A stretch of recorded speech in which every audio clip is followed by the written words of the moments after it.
Parece que essa aqui é grande. Se Adão e Eva não tivessem cometido o primeiro pecado, o que teria acontecido conosco? O que teria acontecido conosco, né, irmão? Interessante. Se Eva não tivesse caído na besteira, meu irmão. Olha, meu irmão, é por isso que as irmãs às vezes não gostam, mas Eva foi responsável por essa confusão todinha que houve aí. Eva. Eu vi na internet uma mulher muito braba com Eva, meu irmão. Uma mulher que estava engomando roupa lá, pesada, e a mulher desabafando, tudo isso por causa daquela desgraçada, miserável, aquela Eva nojenta, entendeu? Se eu pegar ela, um dia eu chegar lá no céu, eu quero pegar ela e dar uns puxões nos cabelos dela, dar uns pancadas nela, aquela nojenta fez isso, por isso que eu estou aqui sofrendo com esse ferro todo o tempo, porque se ela não tivesse pecado, não precisava estar nessa luta toda. Então, meu irmão, se não tivesse pecado, Eva nem Adão, nós viveríamos eternamente. Estaríamos, os que nasceram naquela época, ainda hoje estariam por aqui nos visitando, nós visitando ele, vivendo eternamente, meus irmãos. Eternamente, entendeu? Viver eternamente. Outra pergunta: quando Adão e Eva foram expulsos do paraíso, para onde foram? Tem gente que quer saber tudo mesmo, né, pai? Que coisa interessante. Então leia a Bíblia, meu irmão. Quer saber? Leia a Bíblia bem direitinho. Faça como eu, sublime. Mas eu vou responder. A Bíblia não diz propriamente para onde eles foram. Só diz uma coisa, que eles foram lançados fora do jardim, não é? Mas eles devem ter ficado ali pelas redondezas daquela região, entre o rio Tigre e Eufrates. Sabe onde é essa região hoje? É ali no Iraque. Corresponde ao Iraque, entende? Aquele país muçulmano que fica por ali entre o rio Tigre, Eufrates e outros rios que a Bíblia diz o nome por ali. Então eles ficaram naquelas redondezas por acolá. Pois aqui a Bíblia diz que Deus plantou o jardim do Éden, da banda do Oriente, não é? E o Senhor Deus fez brotar da terra a árvore, etc. E saía um rio do Éden para regar o jardim.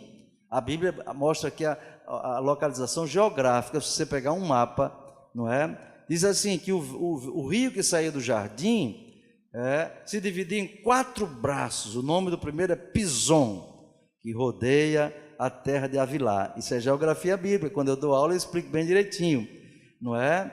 E diz mais assim: e o nome do segundo rio é Gion, ou Guion. Este rodeia a terra de Cuxi, não é? E o nome do terceiro rio é Idekel, que equivale ao Tigre. E este é o que vai para a banda do Oriente. E o quarto rio é o Eufrates. Esses 4 rios estavam lá quando Deus criou o jardim. Porém, depois do dilúvio, a coisa mudou. A topografia do mundo todo mudou. O rio Gion e o rio Pison não existe mais, mas resta o rio Tigre e Eufrates, para mostrar que ali era o lugar onde Deus criou o paraíso, tá certo? Então eu não sei mesmo onde eles foram não, mas sei que deve ter ficado naquela região ali, tá? Quando a gente chega lá em cima, fala comigo, eu vou apresentar você a Jesus ou um anjo lá, a gente vai saber melhor. Em Gênesis 4, 8 a 16, vemos a informação de que Deus colocou um sinal em Caim para que ninguém o ferisse. Mas como isso é possível se a Bíblia não fala em outras pessoas, senão em Adão, Eva, Caim e Abel e Sete? Essa pergunta é muito comum. Como é que pode? Aliás, não sei porque não saiu aqui a pergunta: quem foi a mulher de Caim? Não é verdade? Está dentro desse mesmo contexto, mas deixa eu explicar. Quando Caim matou Abel, certo? Não diz que só havia aquelas 4 pessoas ou 5 na face da terra, 7 já foi bem depois. Não. Aquilo é o seguinte, irmão, as pessoas viviam muitos anos. Você sabe que, você lendo a Bíblia dos capítulos 4, 5, diz lá que tem pessoas que viveram 969 anos, quase 1000 anos, Matusalém. Aí depois o pecado vai aumentando, aí vai vivendo 800 anos, 700 anos, 600, 500, etc. Vai diminuindo. Então as pessoas viviam muito. Quando Caim matou Abel, ele já devia estar por aí como um rapaz trabalhando no campo, ele devia estar pelo menos com 100 anos de idade, irmão. E em 100 anos na face da terra, já tinha muita, mas muita gente mesmo. Muita gente. Olha, ninguém sabe, mais de milhões de pessoas já. Você está entendendo? Eram 100 anos de existência. Primeiro, os casamentos foram entre irmãos. Como é que a terra se multiplicou? Não é? Fazendo casamento consanguíneo entre irmãos, irmão com irmã, um homem com uma mulher, ia casando, etc. Depois os casamentos passaram a ser entre primos, ainda irmãos, depois entre primos, etc. Até que a degeneração foi tão grande que Deus proibiu, no livro de Levítico, o casamento consanguíneo, por causa da degeneração da espécie. E a medicina mostra hoje que o casamento chama-se endogâmico, na mesma família, primo com primo e tal, e foi incesto, irmão com irmão, não sei o quê, pai. Isso dá problema, não é? Existem mutações dos genes que causam doenças muito sérias nas pessoas.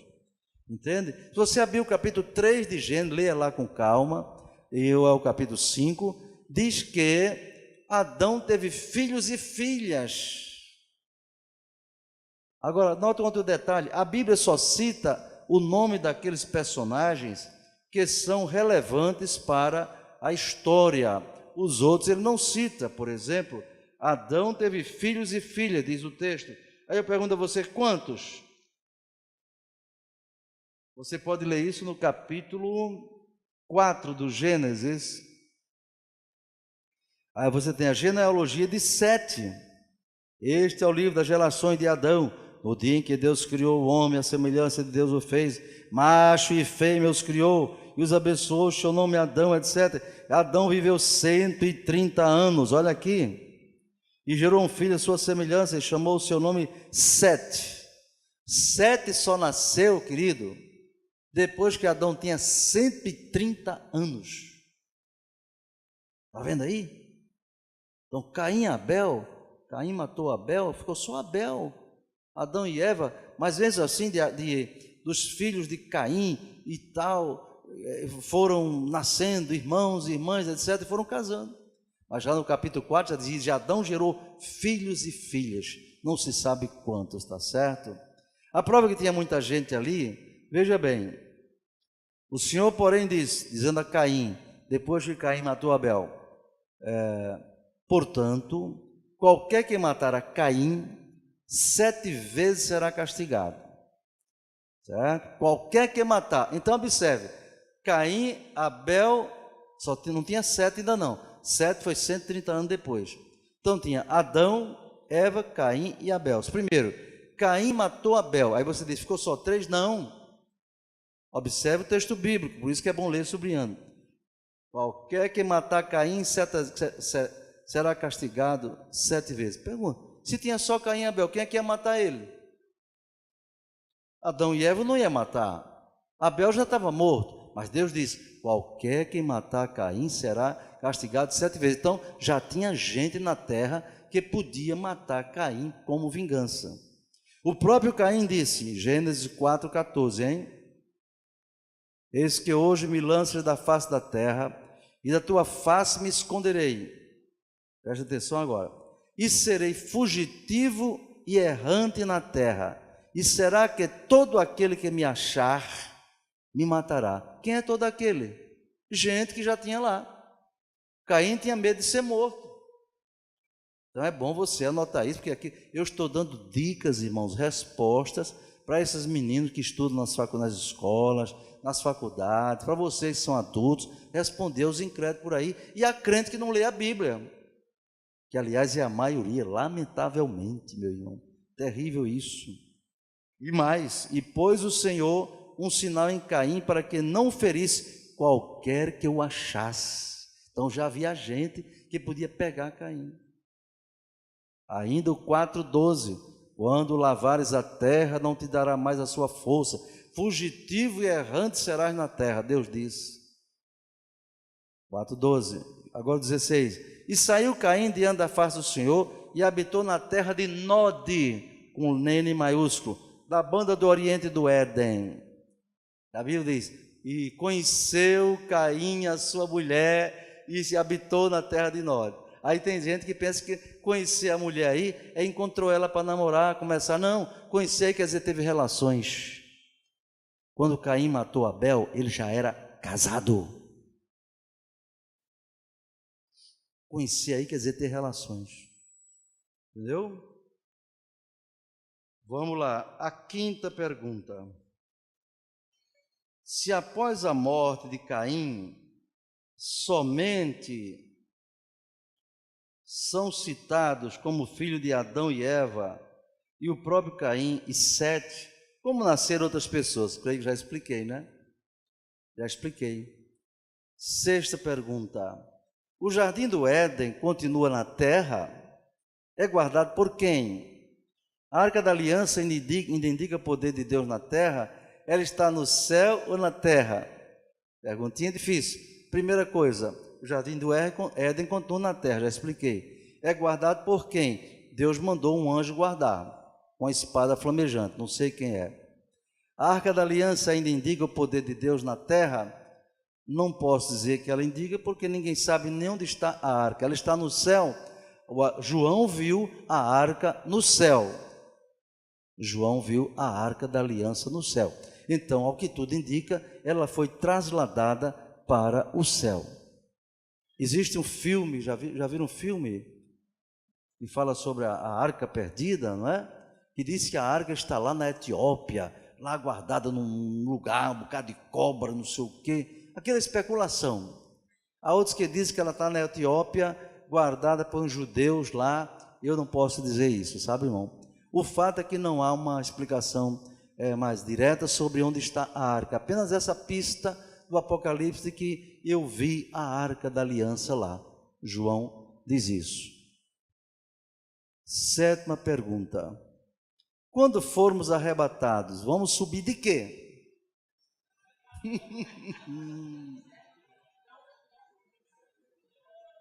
Acho que o irmão está preocupado se a gente vai de avião. Disco voador. Aquele hino de Esdras bem diz isso, né? O hino de Esdras, está lembrado? Um dia tudo há de findar, não é? Aí vem vencer a lei da gravidade. Não precisarei de disco voador, não é verdade?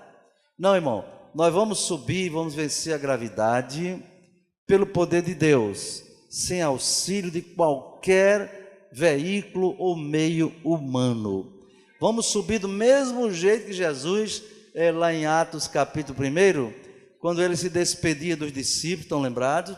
É só ler Atos capítulo 1, lá em Betânia, reuniu os discípulos, se despediu dele, e diz a Bíblia, enquanto ele falava, ele foi subindo ao céu, subindo, eu fico pensando que fantástico aquilo, os olhos do discípulo olhando para Jesus falando, de repente ele começa a subir, e eles começam a olhar para os pés dele, 30 centímetros, 1 metro, 2 metros, 10 metros, 50 metros, olha para o céu, aí tem uma nuvem lá, Jesus desaparece, pronto, subiu, e agora? Ficaram tudo assim espantados, e agora? De repente desce 2 anjos como o raio do céu e diz, varão Galileus, por que estás olhando para cima? Esse Jesus que viste subir, do mesmo jeito ele voltará. Dê glória a Deus por isso. Vai ser assim, irmão, ó, subindo. Agora vai ser, tá, entendeu? Vai ser impressionante. Quem estiver dormindo, deitado na sua cama e tal, outro está trabalhando no comércio, outro está na escola, outro está dando aula, outro está pilotando o avião. Por isso que não é bom ir no avião que os 2 pilotos são crentes não, viu, irmão? Para nós não tem problema, mas para os incrédulos não é bom não. Vai ser um desastre tremendo, tanto avião caindo. Já tem companhia nos Estados Unidos, sabia disso? Tem companhia americana que não coloca 2 pilotos crentes, porque o proprietário da companhia é crente, e ele sabe, ele crê no arrebatamento, então ele já escala a equipe, os tripulantes, Uns são crentes e outros não. O piloto é crente, mas o copiloto não é. Ou então o copiloto é crente, mas o piloto não é. Sabe por quê? Quando for arrebatado, tem alguém que assuma o comando do avião para pousar. Mas se for 2 crentes, meu irmão, com 300 pessoas a bordo, e aqueles pessoas vai tudo desaparecer ali, num desastre terrível. Então como é que a gente vai subir? Pelo poder de Deus, vamos vencer a gravidade. Dê glória a Deus. Eita, essa pergunta aqui, irmão, complicada mesmo. Quando formos para o céu, os bebês vão ficar grandes? Interessante mesmo, é uma pergunta curiosa. Eu ensino isso na escola teológica, quando falo sobre doutrina da salvação. Por isso, aconselho os irmãos a procurar a irmã Régia para fazer a matrícula no curso teológico. O curso teológico responde muitas perguntas dessas e muito mais. Então, como é que ficarão os bebês que morrem? Ou dos que... Bem, aqui a pergunta é séria. Os bebês vão ficar grandes? Quer dizer, na hora do arrebatamento, a irmã está com a sua criancinha no braço. Ou a irmã está grávida. Não é? E as crianças que estão na igreja, departamento infantil, no Harmonia Celeste, não é? Como é que vai ficar? Elas vão ficar do mesmo tamanho lá no céu? Ou vão ficar bebezinhos no braço, a mamãe lá com ela no braço lá e tal? A Bíblia não esclarece isso de maneira, digamos, completa, não há isso. Mas lembre-se que Jesus disse o seguinte: deixai vir a mim as crianças, porque das tais é o reino dos céus. Portanto, os bebês têm direito ao reino dos céus. Essa é a primeira coisa que você tem a notar. Bebê ou criança que não faz ainda uso da razão, que não sabe o que é o bem e o mal, se Jesus vier buscar a sua igreja, elas vão subir ao encontro do Senhor Jesus. Amém? E como é que vão ficar esses bebês?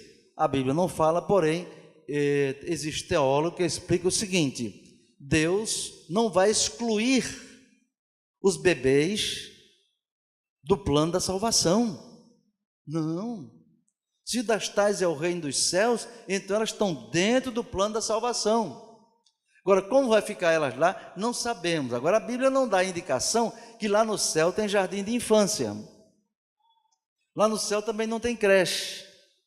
Então, a explicação é, de alguma forma, como diz o teólogo Horton, de alguma forma, Deus fará essas crianças, esses bebês, atingirem a estatura de varão perfeito lá no céu. Amém? É a única resposta que eu posso dar. Tá bom? 9ª pergunta. O ímpio na ressurreição do último dia, se ele era deficiente, ressuscitará perfeito ou não? Não sabemos como serão os corpos dos ímpios. Só sabemos que não serão corpos glorificados. Só vai ter corpo glorificado o salvo, lavado e remido no sangue de Jesus, cujo nome estiver escrito no livro da vida. E como diz Paulo, 1 Tessalonicenses 5:23, tiver espírito, alma e corpo conservados irrepreensíveis para a vinda de Jesus. O ímpio não. O ímpio vai ter que ressuscitar depois do milênio para o juízo final, certo? Eles vão ressuscitar num corpo que um pastor Eurico chama de corpo abjeto, vergonhoso, ignominioso, um corpo horrível, mas capaz de suportar, não é, o fogo do inferno, que não é fogo de oxigênio, é um sofrimento muito além do que se possa imaginar. Então, o ímpio certamente ressuscitará com as suas deficiências. Morreu aleijado, morreu cego, mas vai ressuscitar para responder pelos seus crimes, pelos seus pecados que cometeu durante toda a vida sem querer saber de Deus. Anota aí Salmo 9, versículo 17. Os ímpios serão lançados no inferno, e todas as pessoas que não querem saber de Deus. Então não se preocupe muito com o corpo dos ímpios na ressurreição para o juízo final. Se preocupe com o seu corpo. aqui na terra. Irmão pastor Frederico Orr, missionário inglês, visitou no Amazonas um leprosário. Ninguém aqui quase sabe quem é leprosário, que é um lugar tão horroroso, assim, de pessoas doentes, caindo os dedos, caindo a orelha, o corpo sendo despedaçado pela lepra, que eu acho que muitos aqui não conhecem. Alguém já foi um leprosário aí? Levante a mão. Pouquíssimas pessoas, como eu esperava, né? Pois bem, hoje já tem mais medicamentos que previnem ou diminuem os efeitos da lepra. Porém, há anos atrás, não tinha essas drogas mais potentes e os leprosos irmãos começavam a perder as pontas dos dedos, os dedos, as mãos, ia perdendo tudo, as orelhas, o nariz, os braços, as pernas. E o missionário, e aquilo tudo com mau cheiro, não é? E o missionário Frederico Orr foi visitar a Assembleia de Deus em Manaus e soube desse leprosário, não é? Em que tinha irmãos crentes em Jesus que estavam lá. Ele disse: eu quero visitar aqueles irmãos, eu quero fazer uma oração por eles, ao menos isso eu quero fazer. E foi para o leprosário. E chegando lá, viu aquelas pessoas mutiladas, umas mais, outras menos, umas que andavam ainda normal, mas outras lá, prostradas, que não tinha mais perna, não tinha mais braço. E chamou a atenção dele um irmãozinho nosso, irmãos. Eu fico assim vendo na internet, no Facebook, quantas pessoas com tanta vaidade, meus irmãos. E algumas até que não têm nem certos cuidados com as fotos que postam, mostrando fotos sensuais, se mostrando de biquíni, de short, não sei o quê. Homens da igreja, seminus assim, só sem camisa. Não precisa disso não. Nosso corpo é templo do Espírito Santo, irmãos. É para glorificar a Deus e não para exibir. Mas aquele homem, irmãozinho nosso, estava lá dentro de uma rede. O pastor disse que ele não tinha braços, nem tinha pernas. Era só a cabeça e o tronco. Como é que podia aquela pessoa? Ele ficou chocado, não tinha visto ainda. Meu Deus, um servo de Deus no estado desse, Senhor, tem misericórdia. Aí chegou para aquele irmãozinho lá, só um resto de gente, de corpo de gente. Disse: meu irmão, a paz do Senhor. A paz do Senhor, pastor Frederico. O pastor disse: como está o irmão? Disse: irmão, eu estou alegre. O senhor está alegre, irmão? Mas estou muito alegre. Mas como é que o senhor pode estar tão alegre nesse estado, irmão? Disse: irmão, sabe qual é a minha maior alegria, irmão Frederico? Todo dia eu penso nisso e é isso que me alegra. Que um dia eu vou subir. Eu vou para o céu com a igreja.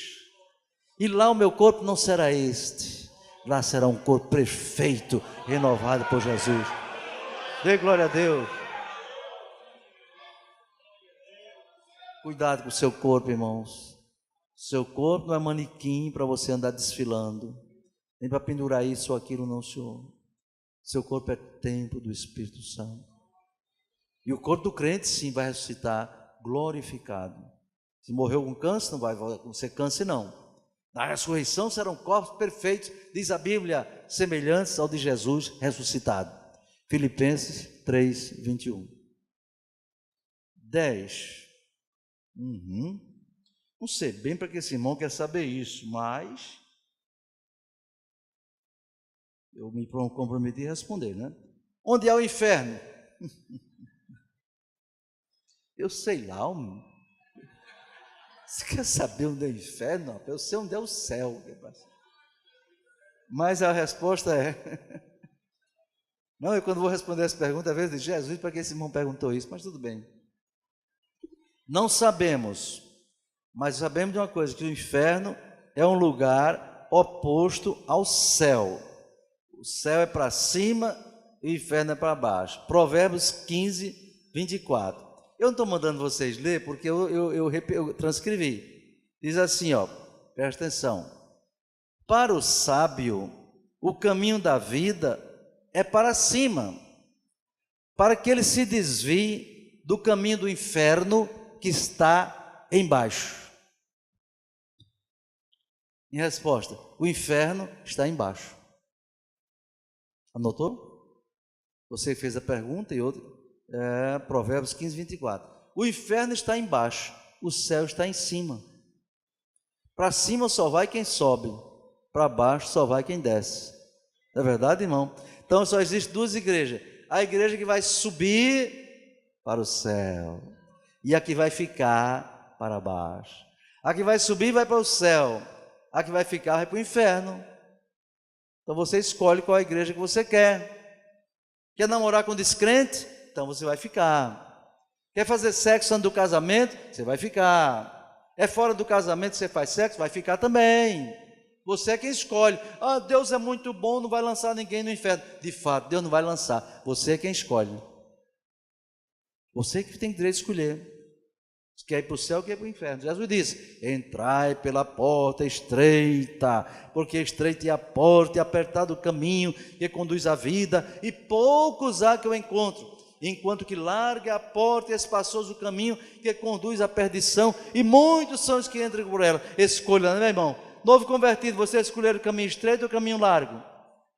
Estreito. Estreito. Igreja, nós escolhemos o estreito ou o largo? Então fica do estreito. Às vezes o crente, além de estar no caminho do estreito, ainda passa cada estreito, não é, irmão? Mas tem nada não, vai chegar lá não vai ter mais estreito não, lá vai ser felicidade com Cristo para sempre.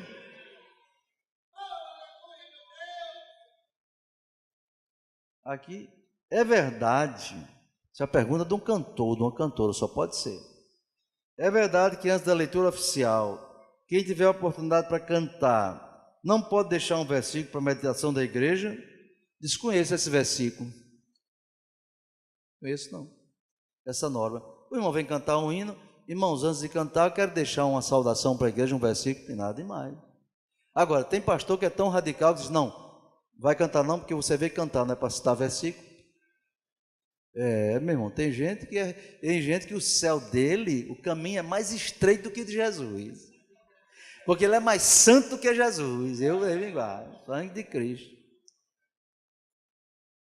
12. É possível ter visões com os olhos abertos? Qual a passagem bíblica que dá sustentação a essa afirmação? Visão de olhos abertos. O nome visão, quer dizer, é uma percepção, preste atenção, que a pessoa tem de maneira não natural, portanto, de maneira sobrenatural. Como dizem os neurocientista, uma percepção extrasensorial. Mas vamos dizer da maneira mais simples: visão é uma visão, você tem uma percepção que não é natural. É Deus que abre a sua visão, sua mente, sua compreensão, para você ver o que não vê com os olhos naturais. E na visão, quando é visão, quem já teve sabe, você vê a visão, tanto faz de olho aberto como de olho fechado. Quando a visão é de Deus, você vê aquilo na sua frente. Se você fechar os olhos, vê do mesmo jeito. Está vendo? Alguém aqui já passou por isso. Números 24, 4. Diz assim: fala aquele que ouviu os ditos de Deus, o que vê a visão do Todo-Poderoso, caindo em êxtase e de olhos abertos. Números 24, 4. Foi o profeta falando a Balaão, que depois pecou. Mas ele tinha visão, ele tinha êxtase, e ele via o panorama de Israel, via tudo.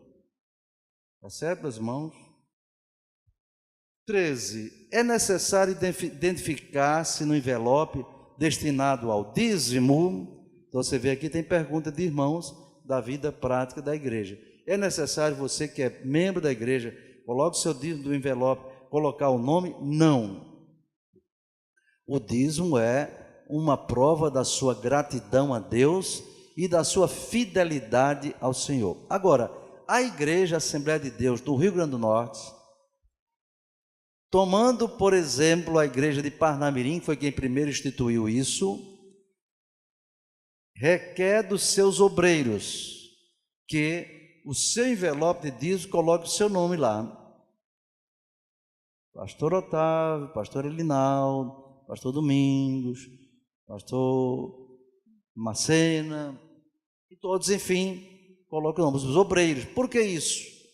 Porque o obreiro, ele é uma pessoa que precisa dar exemplo em tudo, inclusive na questão financeira, na questão de dízimo. E você sabia de uma coisa, que eu tomei essa medida prática depois que eu cheguei aqui e descobri que tinha dirigente de congregação que não entregava o dízimo. Tinha obreiro que não era dizimista. Alguém me alertou, disse: rapaz, não acredito não. Não acredito num negócio desse. Uma pessoa que não entrega os dízimos, como é que ele vai falar sobre dízimo na igreja? Não tem autoridade moral para isso. Aí determinei essa norma, essa diretriz. Todo obreiro, a partir de auxiliar indicado aqui, deve identificar o seu dízimo. Não é para botar na internet, não é para botar o seu dízimo no Facebook, divulgar no WhatsApp, não. É só para um controle interno. E a igreja Assembleia de Deus, para consagrar um obreiro, exige que ele seja dizimista.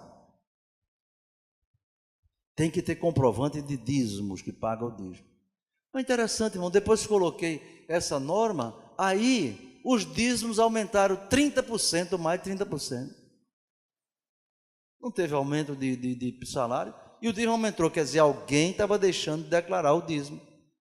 Portanto, não é norma para os membros, não. Você entrega o dízimo, é uma questão de fidelidade a Deus. Se você entregar o dízimo, você está dentro daquela bênção que diz: fazei prova de mim, se eu não mando uma bênção tal sobre vós, que venha maior abundância.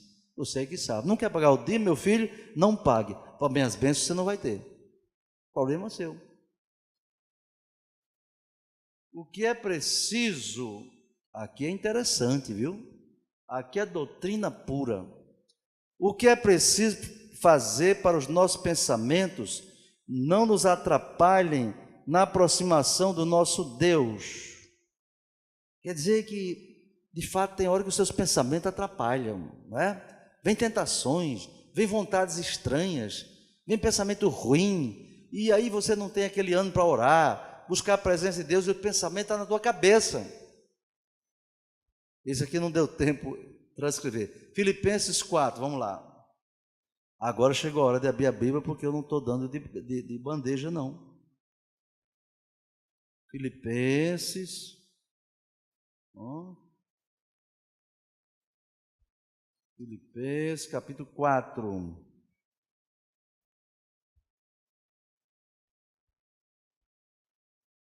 Filipenses 2, 3, 4. Versículo 8. Esse vocês vão ler comigo, tá? E se possível, pega a caneta aí, viu, Alice? E passa assim. Presta para ela também. Filipenses 4, 8. Quando eu disser 1, 2, a gente começa. 1, 2. Quanto ao mais, irmãos, tudo que é verdadeiro, tudo que é honesto, tudo que é justo, tudo que é puro, tudo que é amável, tudo que é de boa fama, se há alguma virtude e se há algum louvor, nisso pensai. Então, veja bem, você só deve pensar nessas coisas aí. Você quer que seu pensamento não atrapalhe? Só pense nessas coisas de Filipenses capítulo 8. Pronto. Você não vai atrapalhar a sua comunhão com Deus. Irmãos, veja só como pergunta e resposta. Eu não posso responder assim, vapt-vupt, não. Eu tenho que explicar, não é? Tenho que explicar direitinho. Então, observe, nós estamos aqui. Vocês querem ouvir mais umas 2 perguntas ou 3? Olha, amém, deu. Tá certo? Então, mais 2 ou 3 perguntas. Os filhos de Deus, eita mesmo, essa aqui é complicadíssima. Os filhos de Deus citados em Gênesis 6, 1 a 6, eram anjos? Gênesis 6, 1 a 6. Aí você tem que abrir a Bíblia para ler, para entender que negócio é esse. Quem é esse pessoal de Gênesis 6, 1 a 6? Eu vou terminar com essa por causa da hora, viu, irmão? Para não deixar você chegar de tarde em casa. Mas Gênesis 6, 1 a 6. Quem achou, diga amém. Então vamos ler comigo. Gênesis 6, 1 a 6. Eu leio um versículo, você lê o outro. E aconteceu que, como os homens começaram a multiplicar sobre a face da terra, e lhes nasceram filhas. Isso, viram vocês? E as filhas dos homens, leiam.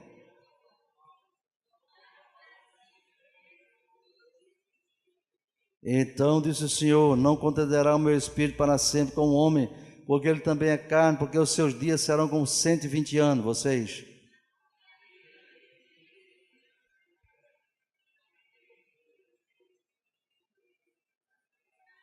Mais alto.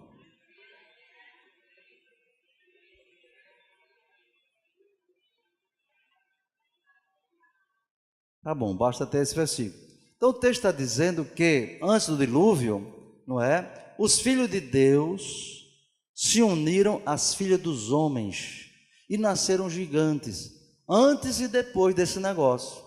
Então tem alguém que explica que esses filhos de Deus, tem até livros dizendo isso, eram anjos. Note bem, irmão, eram anjos que tomaram corpos humanos e tiveram relações sexuais com as mulheres. E dessa relação nasceu o gigante. Olha, irmãos, vamos derrubar esse argumento bem ligeirinho. Jesus disse que no céu nem se casam, nem se dão em casamentos, mas serão como os anjos no céu. O que é que Jesus está dizendo? Lá não tem sexo. Anjo não pode fazer sexo, porque anjo não tem órgão genital, não tem órgão sexual. Como é que um anjo pode ter relação com a mulher se ele não tem órgão sexual? Aí alguém argumenta, não, eles têm o poder de se materializar. Calma, a Bíblia não diz isso não. A Bíblia diz que os anjos apareciam em forma humana, como forma de homem. Eles comiam, é verdade, eles comiam, mas não quer dizer que eles tinham corpo humano, não. Primeiro argumento, os anjos não têm sexo. Segundo, os anjos não podem, ele pode aparecer em forma humana, mas não em corpo humano. Por quê, meus irmãos? Porque para um anjo que é espírito, aparecer num corpo humano com estômago, pulmões, coração, órgãos genitais, testículo, e sabe o que é? Ele precisava criar um corpo. O anjo não tem poder de criar, não, meu irmão. Só quem pode criar é Deus. Outro argumento: anjo teria que criar um corpo para ter espermatozoides. Anjo não pode fazer isso. Então derruba esse argumento. Os anjos não os filhos de Deus aqui não podem ter sido os anjos por essas razões que eu expliquei. Ao que tudo indica, eram os filhos de Sete, da linhagem santa de Sete. A linhagem de Caim era a linhagem de maldição, porque eles foram desobedecendo a Deus. Abel morreu, ficou a linhagem de Sete, que era uma linhagem de pessoas que obedeceram à vontade de Deus, entenderam? Então guarde isso aí, que isso é uma resposta teológica de grande profundidade, que você não vai encontrar em todo lugar, tá certo? Os gafanhotos de Mateus 3,4, que João Batista comia, eram os mesmos que vemos hoje. Tem gente que está querendo sobremesa de gafanhoto frito, assado. Pelo que eu pesquisei, esses gafanhotos eram bem gordinhos, porque tem vários tipos de gafanhoto. Eram gafanhotos bem recheados, tá certo? Que João comia cru.